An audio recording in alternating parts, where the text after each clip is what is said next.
Business Loan Officer with NFM Lending. We are here today with Jeremy Howard with Giving Tree Realty and Preston Salem with Home Inspection Carolinas, and we've been talking about the 10 mistakes sellers can make when they go to sell their home. And we're really trying to get our listeners out there, anyone that might sell in the next 6 months, year, even a year and a half, to pay close attention to the counsel we've been talking about. And we've hit things like make sure you work with a full service realtor, make sure you declutter your home, and also make sure you do a deep clean of your home before you put that house for sale. Jeremy, let's jump in with number 4, which is you're saying a mistake that they can make is not freshening up the home. So what's your definition of freshen up, and what would some of those things be before somebody gets to put their house on the market? All right, so again, I'm an analogy guy. So I'm going to use my wife, for instance, okay? She listening to this. So when she declutters, we're going out for the night, she declutters her purse, gets everything ready to go. She cleans up, she takes a shower, freshening up, she's putting on makeup and get pretty, okay? So, for instance, if I go into a seller's home and they absolutely love their bright burgundy red kitchen, this is a real story, they go, well, I really like it. Well, ultimately that's going to be a detractor for a buyer because they can't see themselves in their home because that's not their style. Right. So freshening up is going through the property and really making appeal to every potential buyer that's going to come in your home, whether that's as simply spending $500 to paint your baseboards white again, because we all got dogs, cats, kids, right? Yeah. Scratching it up. I know my cat has done a number, but going through and actually, when you move those personal defects from your walls, repainting and everything, you know, that goes a long way. And that $500 to $1,000 you can spend painting, even if you do it yourself, that can ultimately much more in your pocket when we go to sell it. So Jeremy, you're telling me I can't leave my animal print wallpaper on the walls? Well, that depends on if you want to sell your home or not, Preston. It's the jungle room. It's the jungle room, like Elvis. Yeah, no, you know, true story. The house you saw, the one we had before. Yeah. When we looked at it, I mean, we did wind up buying it. My wife, we looked at it. I went in the bathroom and it was a jungle print in there. And I knew right away. She's like, "This is the first thing coming out." This is the first thing. Fortunately, it was a very small bathroom, so it wasn't. Yeah, but there was like tiger wallpaper. And you know, I'm wanting to talk. And, listeners can't see this, but I'm wearing Tony the Tiger breeches right now. My marketing breeches, but yeah, neutral colors, right? Yeah. Neutral. Well, even beyond that, maybe it's restaining your deck or pressure washing your sidewalk and your Repainting your front door. Exactly. Something that could be a very easy 2-hour fix and make a huge difference and could put thousands of dollars more in your pocket when you put it on the market. You know, I thought of another analogy. Think about walking into a hotel room. What's the ones you like the most? Imagine if you walked into a hotel room and it was very personal to somebody else. Yeah, I like that. How would that feel? I'm not sleeping here. You know?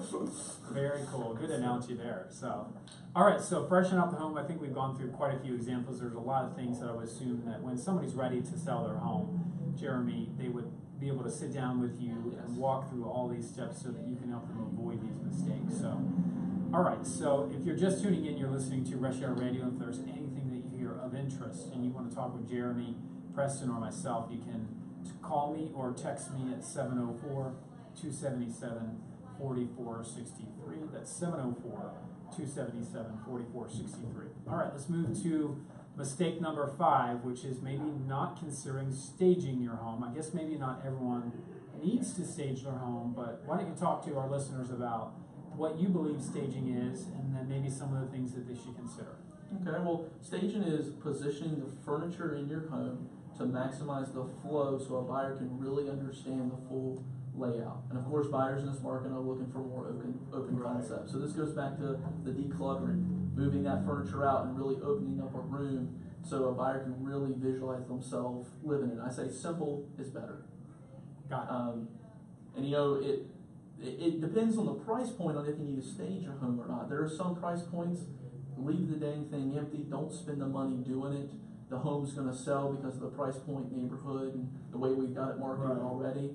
You know, if you're in a higher tier price point, you know, it may help to create that visualization for some buyers that are coming in looking to spend $1 million on a home to be able to say, oh, okay, wow, yeah, okay, TV goes on this wall. This is where we could do an office. Exactly. Well, and that's where a full service realtor comes in versus the discount, where you can tell them Yes, sir. That's correct. The break where. And I'm not saying I'm some end-all, be-all fashion No, but you've designer, but done I've it. gotten pretty good at going through a home and Well, you telling know them, what sells yeah. and what doesn't. Yeah. You've seen the data, and you can tell. Like, hey, I'm not a designer, but you need one here. Yeah, exactly. Really, Or at the you end of don't. the day. Or you Yeah. don't. Or you know, right at the end of At the this day, price though, point, you'll be fine. You know, Yeah. that's there are staging companies that will come in, particularly in that higher price point, that if either your stuff is moved out or maybe your stuff isn't in fashion or in style, it Yes. might be time to consider bringing in stager stuff that sort of modernizes the home Yeah. and then makes it more marketable. Because really, a staged home, statistically speaking, sells faster and sells for more money. Yes, sir. So isn't that the goal, right? Yes, sir. You want that home to sell for the most money possible for the client that you represent. Well, and everybody that watches HGTV thinks they're a designer or a stager, myself included. But my wife hired a designer to do some stuff in our house, and I'm just like, I'm a country boy who grew up in a trailer park. I was like, what? I mean, we've done okay, but really, do we need that? And, honestly, I came home and it was amazing. It was kind of like that reveal, like, wow, this really looks awesome. And it was the same space. I mean, Right. they just brought a couple things in, took some things out, and it was amazing what professionals can do. Yeah. Yeah, awesome. So, all right, cool. So that is mistake number 5 again, which is not considering staging your home, particularly in the upper price points. So these are 10 mistakes we're talking about sellers can make when they go to sell their home. All right, number 6, which is not considering using professional photography. Yes. Yeah. Well, we all know the first thing that a buyer does when they go to look for a home, where's the first place they go? They go to the internet, right? So they're looking at the pictures of the home before they ever see the house. So what are your thoughts around professional photography, and what do you do with your sellers?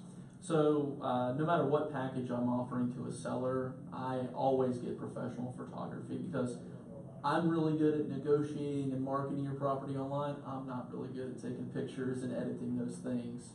And like you said, 90% of buyers are going to the internet first to find their home. So I mentioned earlier, putting up barriers between you and buyers is the worst thing you can do as a seller.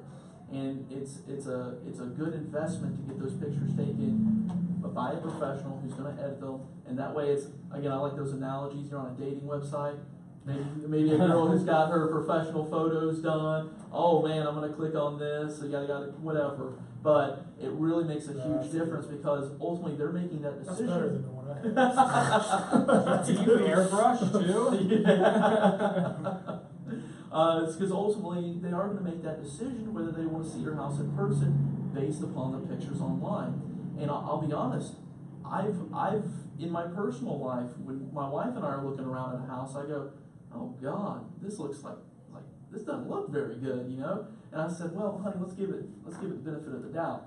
You know, let's go check it out. And it looks a heck of a lot better in person. And ultimately, that seller and that agent is hurting their marketing value, because if I hadn't have been, I got nothing to do better this Saturday to go check this house out, I never would have gone in there. Well, I was going to give you an example just like that. I mean, way back when we were looking at a house, they probably don't do this anymore, but we printed out the old MLS sheets, and I'm looking at, you can only see so many houses, right? Yeah. So, there's 7 or 8, I got to eliminate. I'm eliminating that one just because the dang picture's bad. I'm not even going to look at that one. Exactly. Well, we're Could have running out of been time. the Let's dream just take house. this one off. Yeah. So So just because it's bad pictures. Just like you said, if you've got an out-of-town buyer coming in, they're like, Jeremy, I've got Saturday, I'm going to go see 9 homes with you.